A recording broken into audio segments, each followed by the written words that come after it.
Y a-t-il un ordre hiérarchique des dons selon 1 Corinthiens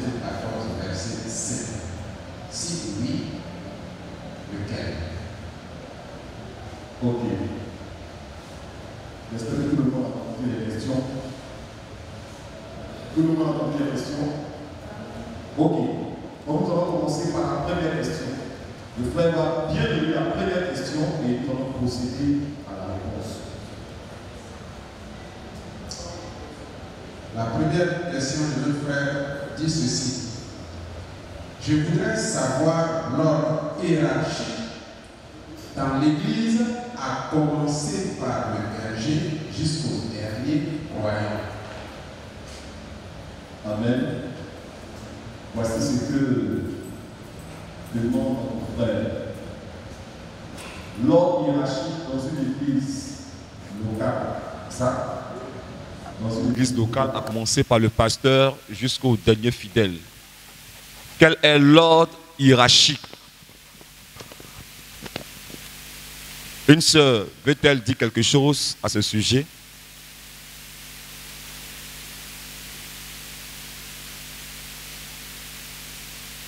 Un frère veut-il apporter un élément de réponse?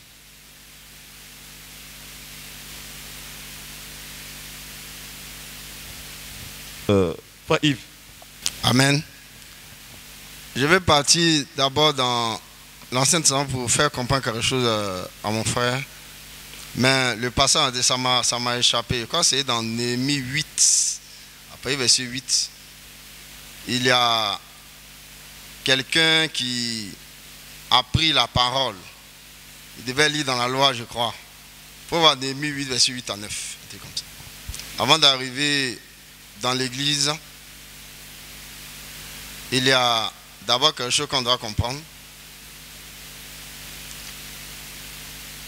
Dans les choses même charnelles, il y a toujours un ordre. On va lire Néhémie 8 là, verset 8 à 9. Néhémie 8, verset 8 à 9. Oui, oui. Il lisait distinctement. Commence au verset 7. Josué, Bani, Chérébia, Jamia, Akoub, Shabetaï, Odija, Maaseja, Alita, Azaria, Josabat, Anan, Péléja et les Lévites expliquaient la loi au peuple et chacun restait à sa place. Vas-y. Il lisait distinctement dans le livre de la loi de Dieu et il en donnait le sens pour faire comprendre ce qu'il avait lu. Donc, il y avait quelqu'un qui était établi pour coordonner les choses de Dieu dans le peuple de Dieu. Déjà dans l'Ancien Testament, il recevait la parole du Seigneur et puis il y avait ses collaborateurs qui expliquaient la chose.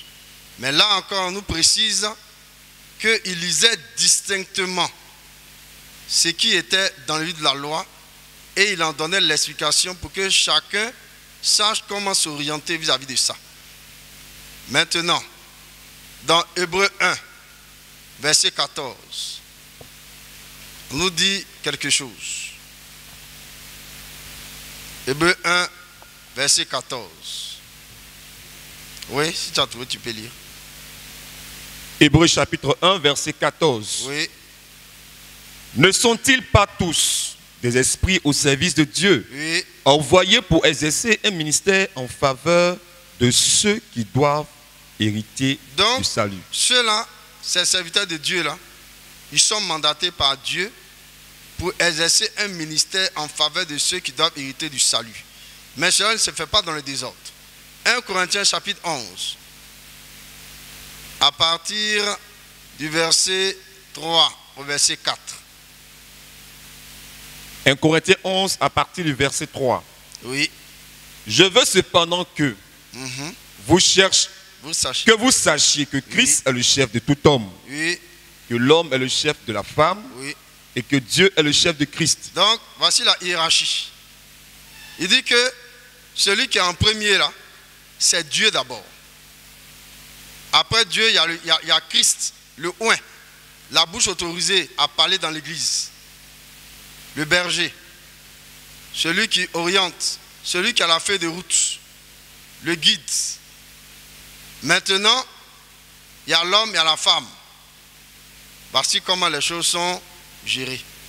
Puisque l'église est semblable à un foyer. Dieu donne des instructions au berger, qui les reçoit, et il communique cela. Maintenant, il y a un passage aussi dans Corinthiens, si je ne me trompe pas, qui dit qu'il a établi dans l'église, premièrement, il croit des apôtres. Jacob, si tu peux m'aider un peu dans cette référence-là. Et Dieu a établi dans l'église, premièrement, les apôtres, secondement, les prophètes, troisièmement, les docteurs, ensuite ceux qui ont le don des miracles, puis ceux qui ont le don de guérir, de secourir, de gouverner, de parler de langues. Donc, il montre que il y a un ordre. Il montre que la chose part de quelque part. Maintenant, comme dans l'église locale, il y a une tête, il ne peut pas avoir plusieurs têtes qui dirigent. C'est impossible. C'est comme une famille qui a deux têtes. Bon, cela suggère deux orientations. Cela suggère deux sens. Bon, on va où? C'est pourquoi il y a une tête qui reçoit l'orientation et puis elle communique l'orientation. C'est comme un père qui a sa famille, il a sa vision. Il la communique à sa famille. Mais la famille la communique à sa femme. Il est chargé de gérer les enfants selon l'orientation qui est donnée par ce père. Dans l'église, c'est la même chose. Dieu a sa vision. Il la communique à son don, à son bras droit. Et puis lui, il la transmet au peuple. Bon, oui, je ne sais pas si tu suis. Maintenant, comme cet homme ne peut pas être partout à la fois, il a besoin d'aide autour de lui. C'est ce qu'on a vu dans Néhémie 8, là, à partir du verset 1er jusqu'au verset 9. La Bible dit qu'autour du dirigeant, il y avait ses collaborateurs. Je ne sais pas si beaucoup tu me suis. C'est la même chose qui se passe aussi dans l'église. Le pasteur a ses collaborateurs. Il y a le président du culte. Il y a des évêques. Il y a des diacres. Tu vois? Il reçoit la vision, l'orientation, et puis la transmet. Donc, je vais m'arrêter là simplement pour faire comprendre ça aux frères. Merci. Amen. Frère Wou, si tu as compris, aussi le frère n'a pas bien répondu. Je dis merci au aux frères. Frère Yves, ce que tu as expliqué là, ça, il y a longtemps, tu me l'as expliqué depuis le début de ma croyance. Ce n'est pas ça que je voudrais demander.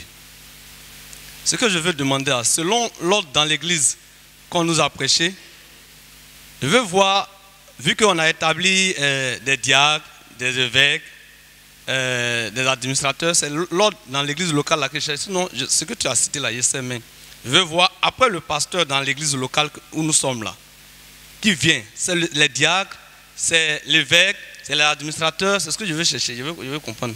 À qui doit-on s'adresser lorsque on veut, par exemple, exposer quelque chose au berger, étant donné qu'il a ses collaborateurs, qui de ses collaborateurs se trouvent en première ligne qu'on doit voir?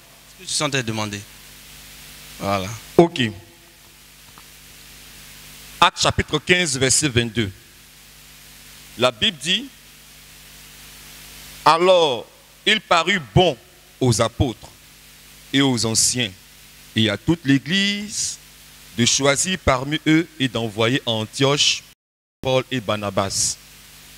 Dans l'église, il y a trois groupes de personnes.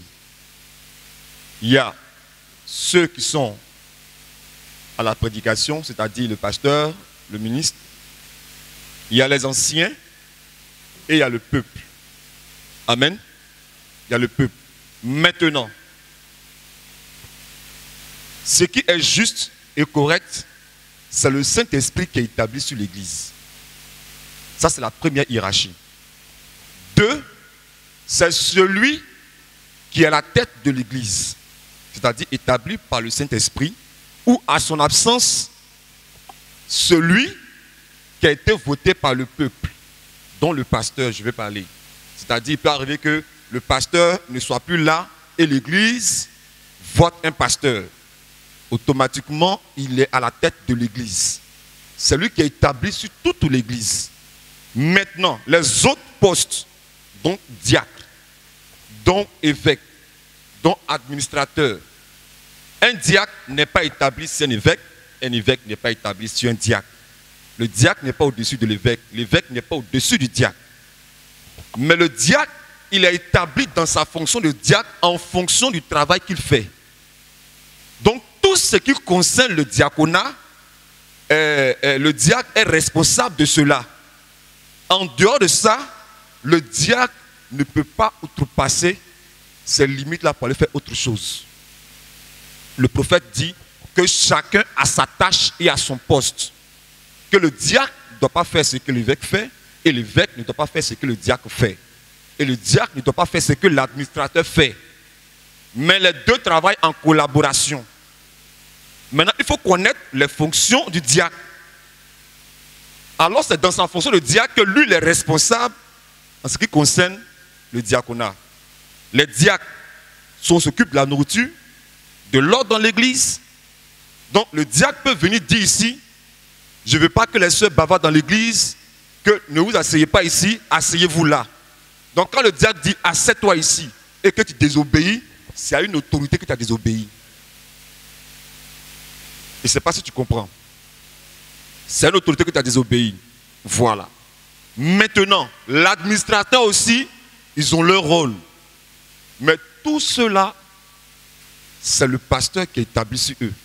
Lui, il a le droit de reprendre le diacre, il a le droit de reprendre l'évêque, il a le droit de reprendre l'administrateur, le trésorier, celui qui gère l'école le dimanche et tout. Mais un diacre ne peut pas venir donner des consignes à un administrateur ou à un gérant d'école le dimanche. Un diacre ne peut pas le faire. Je ne sais pas si tu comprends. Mais tout cela, on les appelle des anciens. On les appelle les anciens. Donc, en fonction de la responsabilité qu'ils ont plutôt, ils sont un peu séparés du peuple. Tu comprends? C'est pourquoi j'ai lu l'Écriture pour montrer qu'il y a le prédicateur, il y a les anciens, et puis il y a le peuple, l'Église. Sinon, la Bible dit, le prophète aussi dit, et la Bible dit, que l'Église est souveraine. L'Église a un pouvoir. Donc, pour dire que personne n'est établi ni l'un sur l'autre. C'est en fonction du poste. Tu peux être un frère, tu es là. Et puis demain, tu as un ministère. Mais ça ne veut pas dire que tu es établi sur quelqu'un. Mais tu as un ministère. C'est quand tu seras voté comme pasteur ici que maintenant tu es établi sur. Sinon, tu as un ministère. Tu prêches, mais tu n'es établi sur personne. Je ne sais pas si je me fais comprendre. C'est quand tu entres dans une fonction, on t'a mis ici. Nous, je prends exemple, Adou, il est prédicateur, je suis prédicateur, Marco est prédicateur, mais on n'est pas établi sur vous. Hein. Nous sommes vos frères, on n'est pas établi sur vous. C'est dans l'ordre de la prédication. Nous, on vient, on exhorte, c'est fini, on n'est pas établi sur vous. En tant qu'ancien, on n'est pas aussi établi sur vous. Je ne sais pas si je me fais comprendre. On n'a pas d'ordre à vous donner. Vous dites, comme je suis ancien, bon, frère Baou, passe ici. Non. On n'est pas établi sur vous. Nous sommes établis dans certaines fonctions que nous devons exercer. Moi, étant évêque, je ne suis pas établi sur toi. Je suis en charge de gérer ce qui se passe ici. Maintenant, si je suis en charge de gérer les choses qui se passent ici, qu'il y a des hommes qui doivent travailler et que ça entre dans mon travail, là, moi, je leur donne des consignes parce que les choses doivent être comme je veux que ça soit, selon mon travail. Et ce n'est pas ça que je me fais comprendre. Voilà. C'est comme ça. Quand ça entre dans l'ordre de mon travail, alors c'est moi qui vais dire que non, il faut que ce soit comme ça. Parce que ça rentre dans mon travail. Mais quand ça rentre où on doit placer les gens, moi, ça ne me regarde pas. C'est le diacre. C'est lui qui va te dire, mets-toi ici ou mets-toi là. Sinon, après ça, personne n'est établi sur personne. Voilà. Mais c'est le ministère qui est ici, qui est établi sur tout. Il peut y avoir même 5 ministères dans l'église, mais c'est le pasteur principal qui est établi sur tout le monde. Je ne sais pas si je me suis fait bien comprendre. Voilà. Aucun ministère, comme on dit, diacre, n'est établi sur l'autre. personne n'est établi sur l'autre. Personne. Personne. Soit tu viens chez moi à la maison. Bon, je prends l'exemple, je suis diacre. Tu viens chez moi à la maison. Et puis, bon, on entend de causer. Puis, il faut savoir me parler ici, diacre. Non. Si toi, tu sais que je suis diacre, en fonction de ma position, tu me respectes. Ça, c'est dans l'église locale. Mais quand moi, je sors d'ici, de l'église locale, quand je vais dans une autre église, là-bas, mon pouvoir de diacre s'arrête à leur porte. Je ne suis plus diacre. Je ne suis qu'un fidèle. C'est comme ça. C'est pourquoi le diaconat, tu peux le faire sur 1 an ou 2 ans, et puis arrêter. Si tu veux, tu prolonges, ça dépend. Donc, aussi longtemps que tu es dans la fonction, c'est la fonction que tu donnes le pouvoir d'exercer relativement au travail qui t'est donné. Je ne sais pas si je me suis fait comprendre. Qui n'a pas compris? Ou bien qui veut poser question dedans? Bon, j'ai suivi tout ce que tu as dit à la lettre, mais je n'ai pas vu la partie où Bohou a demandé que lorsqu'il aura un problème, à qui s'adresser. S'il y a un truc à expliquer à quelqu'un, soit parce qu'on ne va pas chez le pasteur comme ça, à qui il s'adresse? D'accord. En ce qui concerne les choses à expliquer, il faut que tu saches ce que tu dois expliquer. C'est pourquoi nous devons être enseignés. Le prophète dit que le mariage est remis entre les mains des serviteurs de Dieu. Donc, tu ne peux pas prendre ton mariage, aller comme ça expliquer à n'importe qui. Mais pourtant, la Bible dit confessez-vous les péchés les uns les autres. N'est-ce pas? Mais est-ce à dire que dès que j'ai péché, je dois aller te voir pour me confesser? Non. Je dois savoir quoi te confesser et savoir quoi confesser à qui d'autre. Il y a les choses que les prédicateurs gèrent. Il y a les choses que les diacres gèrent. Le pasteur peut dire que les diacres vont gérer tel problème. Alors, quand tel problème vient, on oriente ça chez les diacres. Je ne sais pas si tu comprends. Voilà. La Bible dit que celui qui est malade voit les anciens. Alors, un prédicateur est un ancien, un diacre est un ancien, un administrateur est un ancien, un évêque est un ancien. Tout cela et le pasteur sont des anciens. Et qu'ils prient pour vous.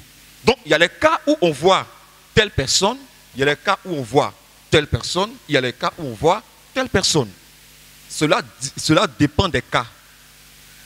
Je ne sais pas si je me fais comprendre. Je prends l'exemple du cas d'adultère. Par exemple, tu as eu un cas d'adultère, tu vas voir un diacre pour te confesser. Non? Oh, c'est un ancien. Non. Tu vas voir d'abord le pasteur. C'est lui qui est le souverain sacrificateur. C'est vers le souverain sacrificateur qu'on va. Je ne sais pas si je me fais comprendre. Donc ça dépend des cas. Cela dépend des cas. Il y a les cas où le pasteur peut orienter vers les diacres, vers les administrateurs. Quand il s'agit d'argent, on ne s'adresse pas au diacre. On s'adresse directement au trésorier.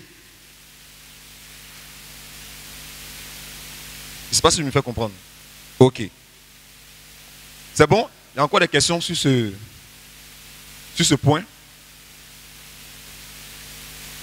Ok. On va passer à la seconde question. Très beau, c'est bon? Ok. La seconde question. Y a-t-il un ordre hiérarchique des dons selon 1 Corinthiens 14, verset 5? Si oui, lequel? C'est la même chose. Il n'y a pas de don hiérarchique. Même dans le ministère, c'est vrai on a lu le verset dans 1 Corinthiens 12, 28, où la Bible dit qu'il était établi premièrement. Oui, parce que l'Église a commencé par les apôtres. Ça ne veut pas dire que les apôtres sont au-dessus des pasteurs, ou des docteurs, ou des prophètes. Non. Il n'y a pas un ministère qui est au-dessus de notre ministère. Tous les 5 ministères sont égaux. Tous les 5 ministères sont égaux. Mais ils fonctionnent de manière différente. C'est tout. Sinon, tous les 5 ministères sont égaux. Il n'y a pas un ministère qui est au-dessus de l'autre. Non. Même dans les 9 dons, il n'y a pas un don qui est établi, c'est un don. Mais il y a les dons qui sont plus puissants. C'est pourquoi Paul dit aspirer aux dons les meilleurs. Il y a les dons de puissance. On doit savoir qu'il y a 3 groupes dans les 9 dons. il y a les dons de sagesse, les dons de sagesse, il y a les dons vocaux et il y a les dons de puissance. Les dons de puissance, on a le don de guérison, on a le don de miracle, on a le don de foi. Dans le don de sagesse, on a les paroles de connaissance, le discernement des esprits, et puis quoi? Le don de sagesse lui-même. Dans les dons vocaux, on a le parler en langue, l'interprétation des langues et la prophétie. Voici ça. Donc voici les trois groupes. 14, verset 5.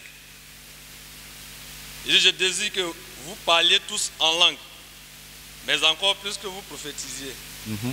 Celui qui prophétise est plus grand que celui qui parle en langue, à moins que ce dernier n'interprète, pour que l'Église en reçoive l'édification. Donc c'est l'adjectif qualificatif grand. Soit c'est une mauvaise interprétation, c'est une mauvaise interprétation que le docteur Louis II fait, ou bien ça son pesant d'or. D'accord, c'est ce que je venais d'expliquer tout à l'heure. Le don plus grand, ça ne veut pas dire qu'il est établi sur l'autre don. Il n'est pas établi sur, il ne domine pas sur. Non. Être plus grand que quelqu'un ne veut pas dire que tu le domines.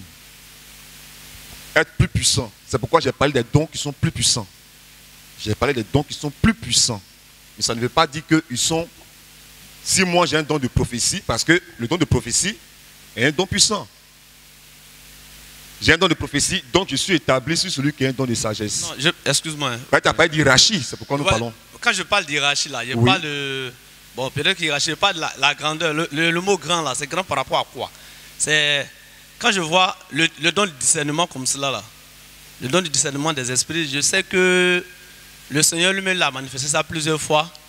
C'est... Dans certaines prédications, même le prophète dit que... C'est le, il dit, je ne sais pas s'il a bien saisi, il dit même c'est le signe même du Fils de l'homme. Bon, maintenant je veux te demander par rapport à la grandeur là. C'est quoi? C'est parce que...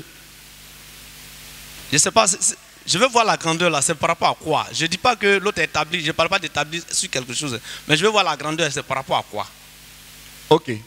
Faut donner le micro à Frère. D'accord, il faut qu'ils attendent. Il y a une soeur qui va répondre et puis tu vas prendre. Voilà. Je pense que la grandeur, là, c'est par rapport au sens du verset que lui-même il lit. Je souhaiterais que lui-même il reprenne le verset tel que je comprends là. La réponse est dans le verset. Donc je souhaitais qu'il reprenne. Je pense que la grandeur là, c'est lié au sens du verset.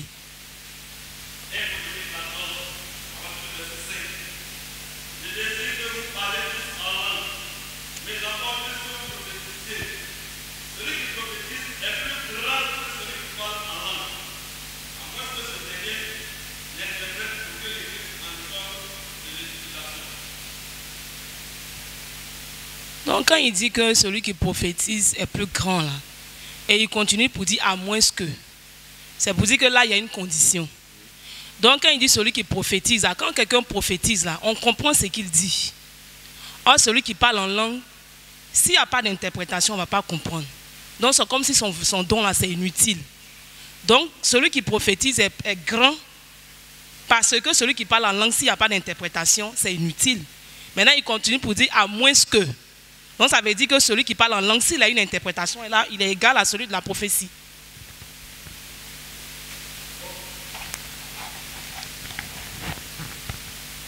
Oui, frère Christian. Amen. 1 Corinthiens chapitre 14, à partir du verset 5. Il dit, je désire que vous parliez tous en langue, mais encore plus que vous prophétisiez. Celui qui prophétise est plus grand que celui qui parle en langue, à moins que ce dernier n'interprète. Ici, le problème n'est pas la grandeur du don qui est exercé en corrélation avec les autres dons qui sont cités. Ce n'est pas ça le problème. Le problème, c'est la grandeur de celui en qui le don est dans une vue humaine. C'est dans une vue humaine. Quand je vois quelqu'un qui me dit que voici, tenez, mais voici. Mais à côté de lui, un autre qui vient dire les mêmes choses, peut-être même, mais en langue. Mais entre les deux, là, qui est grand pour moi? C'est celui qui a dit mon problème depuis ma naissance et qui donne la solution. C'est ce que la sœur Nicole essaie d'expliquer. Donc, et le problème, c'est expliqué en haut et en bas. On va lire dans 1 Corinthiens 14. Recherchez la charité. Aspirez aussi aux dons spirituels, mais surtout à celui de prophétie. En effet, celui qui parle en langue ne parle pas aux hommes, mais à Dieu, car personne ne le comprend. Et c'est un esprit qui dit des mystères. Celui qui prophétise, au contraire, parle aux hommes, les édifie, les exhorte, les console.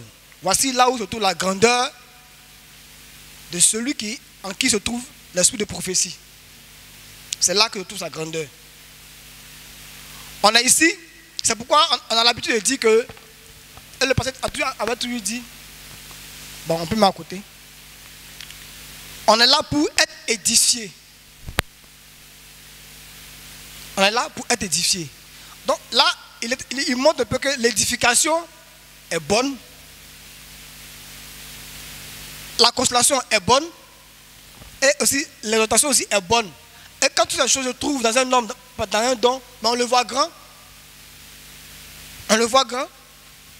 C'est pourquoi de toute la vie de foi de Dieu avec les hommes, les prophètes ont toujours vu dans une vue humaine, comme plus grand que le reste, les prophètes.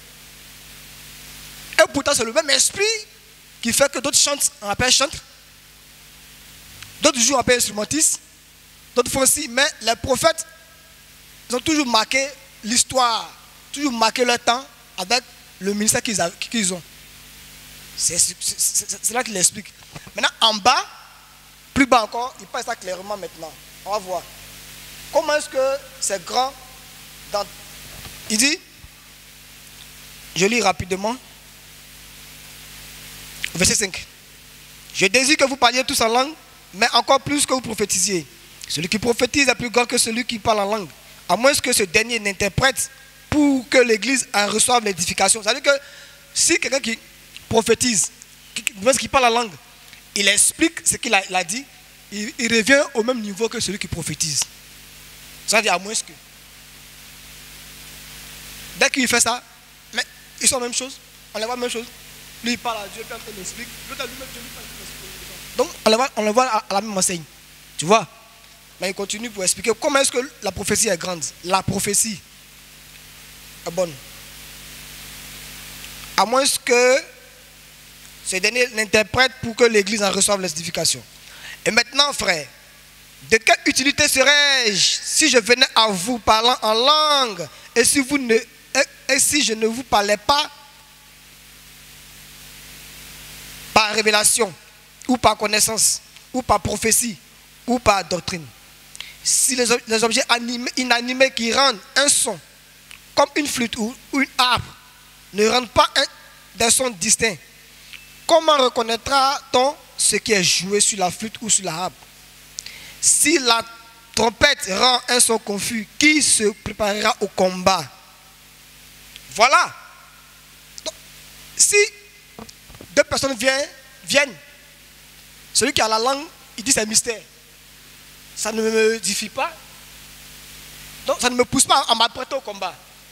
Mais celui qui a la prophétie, quand il dit c'est clair, ça m'aide à m'apprêter au combat. Mais lui, il est le plus grand pour moi. Il m'a aidé.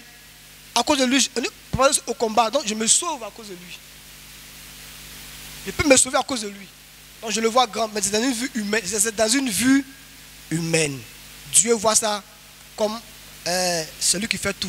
Mais dans les vues humaines, on dira que ceci est plus grand que l'autre. Je crois qu'on ne va pas polémiquer. J'ai compris vos explications. Je crois que le Saint-Esprit m'aidera un peu à comprendre après. Comme il dit que c'est du point de vue humain, bon, je laisse ça comme ça. Pour moi, quand on parle de parler en langue ici, là, c'est quelque chose, c'est une langue qu'on peut interpréter. Hein. Voilà comment moi je vois la chose. Donc quand on me parle de parler en langue, c'est forcément une langue qu'on peut interpréter. Moi, si on n'interprète pas, il n'y a pas de, comment on appelle, il n'y a pas de langue. Moi, je dis que c'est faux. Mais bon, on laisse ça comme ça. Je crois que le Saint-Esprit m'aidera. Vous avez fait votre part, je crois que Dieu m'aidera. Amen. Que le Seigneur bénisse le frère Christian, la sœur Nicole. Je crois que ce que la sœur Nicole a dit, ce que Christian s'est dit, c'est juste. Hein? On va bien relire le verset. En effet, celui qui parle en langue parle aux hommes. Mais elle ne parle pas aux hommes, mais à Dieu. Car personne ne le comprend. Et c'est en esprit qu'il dit les mystères. Celui qui prophétise, au contraire, parle aux hommes, les édifie, exhorte, les console. Paul pouvait dire, selon le verset que tu as lu, il dit d'aspirer aux dons les meilleurs, surtout à celui de prophétie, car celui qui prophétise est plus grand que celui qui parle en langue, à moins que on interprète. C'est pas ça? Frère Bohou. Donc, ce qui veut dire que le don peut ne pas être interprété. Parce qu'il dit à moins qu'on interprète, ça veut dire que tu peux parler une langue qu'on n'a pas interprétée. Mais c'est une langue. Ce n'est pas parce que ce n'est pas interprété que ce n'est pas une langue. Quand on parle, c'est une langue, c'est pourquoi il y a un don d'interprète à côté. Donc, il y a un homme qui peut avoir un don de langue, mais il ne comprend pas ce qu'il dit. Et ceux aussi qui sont autour de lui ne comprennent pas ce qu'il dit. Alors, Dieu suscite un don d'interprète pour que, et celui qui a parlé, et tous ceux qui ont entendu, perçoivent le message qui découle de la langue. Voici pourquoi, dans la chambre haute, quand ils ont parlé en langue, ce n'est pas eux qui ont interprété. C'est ceux qui sont dehors qui ont entendu ce qu'ils disaient dans leur langue. Mais est-ce qu'ils interprétaient? Non. Donc, on n'appelle pas langue quand il y a interprétation. Non. C'est une langue. Même quand un gourou parle, il a parlé une langue. Mais ceux qui sont autour de lui, là, s'ils n'ont pas compris, tant qu'il n'a pas interprété, ils ne comprennent pas ce qu'il dit. Ça ne veut pas dire que ce n'est pas une langue. Ce n'est pas quand il y a interprétation qu'on parle de langue. D'abord, la langue est, et ensuite, l'interprétation qui permet à celui qui n'est pas de la langue comprenne la langue. Voici le but de l'interprétation. Si ici, on ne comprend pas anglais et qu'une soeur ou un frère se met à parler en anglais, elle parle en langue. Mais on ne comprend pas le message. Alors il faut qu'il y ait un don d'interprète pour qu'on perçoive le message. Maintenant, dans ce verset, la grandeur n'est pas liée au don. On dit celui. Il n'a pas dit le don de prophétie est plus grand que le don de langue, à moins qu'on interprète. Ce n'est pas ce qu'il a dit. Il dit celui qui prophétise. Donc celui qui a le don de prophétie, c'est lui qui est plus grand que celui qui parle en langue, à moins qu'il n'interprète. Donc c'est-à-dire que celui qui parle en langue, s'il a aussi le don d'interpréter la langue, il est même point d'égalité que celui qui prophétise. Maintenant, pourquoi? Je vais prendre l'exemple de deux frères qui ont le même don. Deux frères qui ont le don de guérison. Tel frère se trouve dans tel endroit, il prie pour les malades guérissent. Mais les malades ne viennent pas à l'église. Mais cet autre frère qui lui prie pour les malades guérissent et les malades viennent à l'église, lui il est plus grand que l'autre.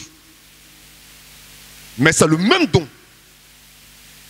Ce n'est pas le don qui est grand, mais lui il est grand parce que lui il édifie les gens. Après avoir guéri le malade, il a conduit au Seigneur. Mais l'autre, lui il a guéri les malades, mais rien, il ne porte pas de fruits. Il ne gagne pas des gens au Seigneur. Mais pourtant, ils ont le même don. Quand ils voient un païen, je peux prier pour toi, le païen vient, il prie pour le païen est guéri. Et puis le païen reste toujours dans son paganisme. Mais l'autre, après avoir prié pour le malade, il lui apporte la parole et le conduit au Seigneur. Mais c'est lui qui est le plus grand. Parce que lui, il édifie. C'est-à-dire que son don édifie. amène des hommes au Seigneur. Un don qui ne conduit pas les gens au Seigneur, mais il est inutile. C'est ce que Paul est en train d'expliquer. Parce que le Seigneur a parlé, tu as parlé en langue. Personne ne sait ce que tu as dit. Qui a édifié?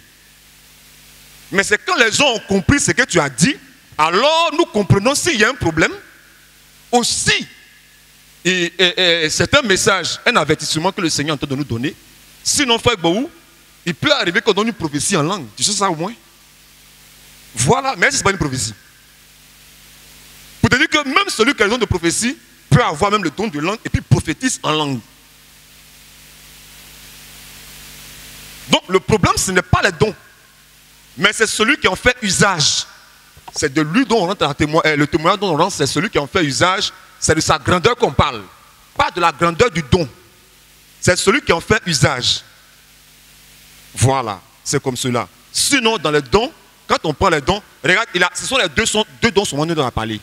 Mais à part les 2 et les 7 autres. Qu'est-ce qu'il dit de ça? Il ne dit rien de ça. Ce sont les 2 dons dont il a parlé. Donc, il n'y a pas de don qui soit plus grand que l'autre. Non. Mais c'est celui qui s'en sert. La manière dont il va user de cela, qui va témoigner sa grandeur. Je finis par là. Parmi les prédicateurs, 2 apôtres qui vont prêcher l'évangile. Mais est-ce que Paul n'a pas été plus grand que Pierre? Donc pour autant, il y a combien de dons d'apôtres? C'est le même don d'apôtre que Paul avait. C'est le même don d'apôtre, ministère, que Pierre avait. Mais Paul était plus grand que Pierre, mais parce que Paul a plus travaillé que Pierre. Voici la grandeur. C'est ça la grandeur. Parmi les prédicateurs, celui dont la prédication édifie le plus, c'est celui qui est le plus grand. Cela part de l'édification parce que le don a été donné, la Bible dit, si tu sais l'utilité du don, le don a été donné pour édifier. Donc le don qui édifie, mais c'est celui qui a de la valeur. Mais le don qui n'édifie pas, il n'a pas de valeur. Il n'a pas de valeur. Il n'y a pas un don qui soit plus grand que l'autre. Parce que si tu me dis que la prophétie est plus grande que le parler en langue, alors qu'en est-il de dons de guérison, le don de miracle, le don de sagesse? Parce que la Bible n'a pas dit que la prophétie est plus grande que tout ça. Il dit aspirer aux dons les meilleurs. Il n'a pas dit le meilleur. Donc il y a plusieurs dons qui sont meilleurs. Maintenant, le meilleur ne veut pas dire que c'est plus grand. Hein. Regarde qu'il a plus parlé de la prophétie parce que la prophétie te préserve. La prophétie va t'avertir du danger qui arrive. La prophétie peut te dire la source de ton problème. Mais le don de guérison ne te dira pas la source de ton problème. Le don de guérison ne t'avertira pas. Le don de guérison, là, tant qu'il n'y a pas de maladie, lui n'opère pas. Mais la prophétie peut te dire que dans ta famille, il y a eu telle chose qui s'est produite. C'est ce qui a résulté à ça. Alors tu connais. Oui, la prophétie fait ça. Oui, la prophétie fait ça. Non, ça c'est pas la connaissance. La connaissance fait ça, mais la prophétie fait aussi. C'est pourquoi il a dit que même le parler en langue prophétise. Donc il faut connaître l'utilité des langues. C'est pourquoi les langues sont en 3 groupes. Les dons vocaux. Les dons vocaux. Le discernement des esprits là. Le discernement des esprits, il agit à peu près comme parole de connaissance. Voilà. Voilà.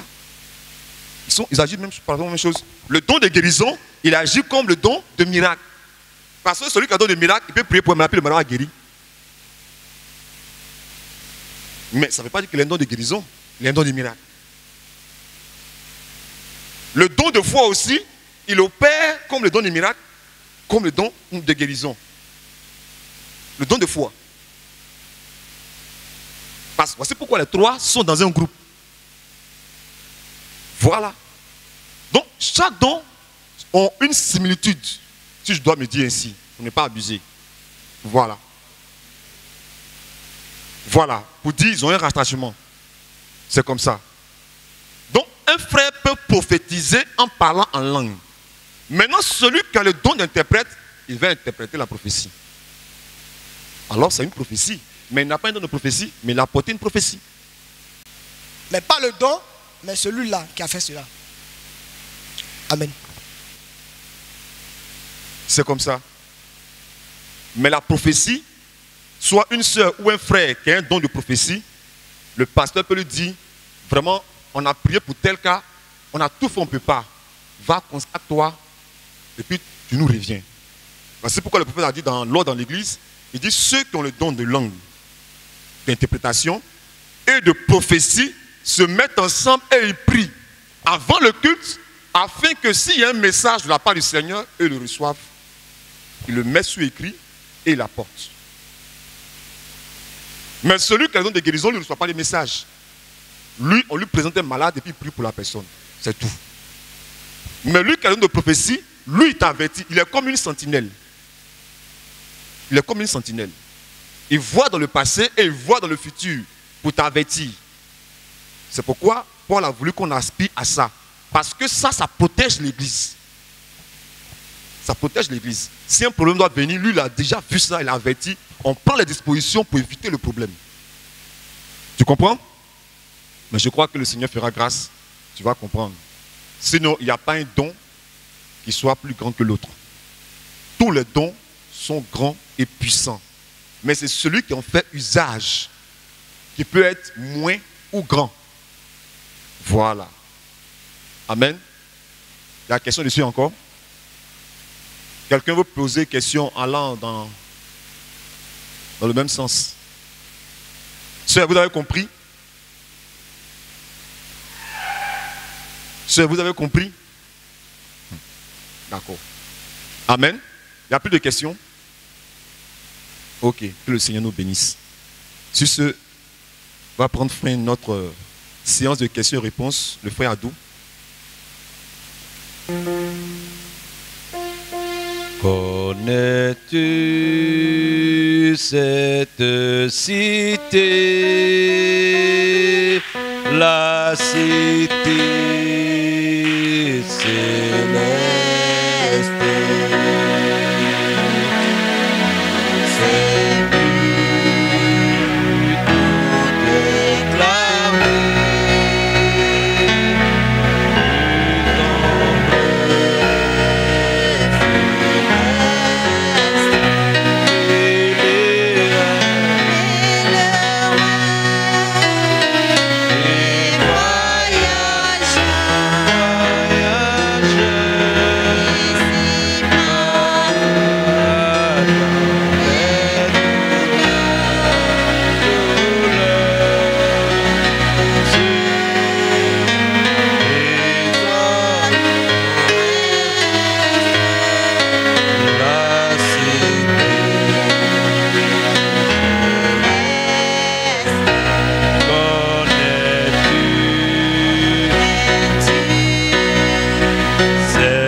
La cité bénie,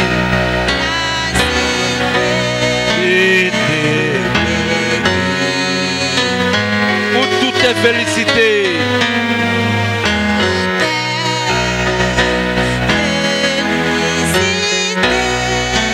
Sublime,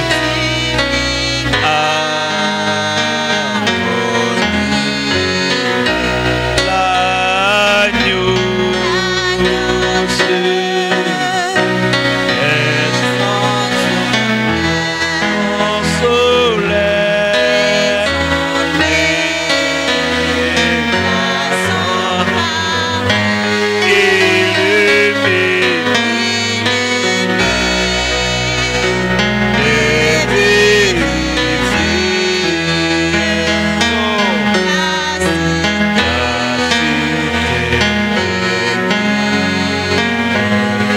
de perles et d'azur.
Seigneur Dieu, nous te sommes toi qui rends toutes choses possibles.